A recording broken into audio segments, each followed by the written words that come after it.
Azərbaycanda 65 üstü insanların təxminən 18%-i pensiya hüququ qazana bilmədiyi üçün ahıllıq müavinəti, yəni ayda 220 manat alır. Globalinfo.az məlumat verir ki, bunu iqtisadçı Rövşən Ağayev bildirib. O deyib ki, bu məbləğ qüvvədə olan minimum pensiyadan 100 manat və ya 32%, orta pensiyadan isə 2 dəfə azdır. Bölgələr üzrə pensiya hüququ olanların yaşlı əhaliyə nisbəti xeyli fərqlidir.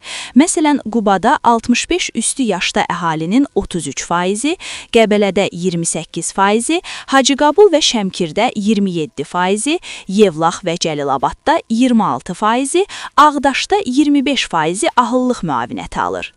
Ən yaxşı vəziyyət Bakının rayonlarındadır. Məsələn, Səbaildə 65 yaş üstü əhalinin cəmi 9% ahıllıq müavinəti alır. İqtisadçı əlavə edib ki, bu nisbətin pensiya hüququ olanların xeyrinə yüksəl olması nisbətən yaşlı, hətta Sovet dövründə iş stajı qazanmış nəslin hesabınadır. Əgər hazırki pensiya şərtləri və əmək bazarında qeyri-formal məşğulluğun hazırki miqyası qalmaqda davam eləsə, yaxın 10 ildə ahıllıq müavinəti alanların payı daha sürətli artacaq.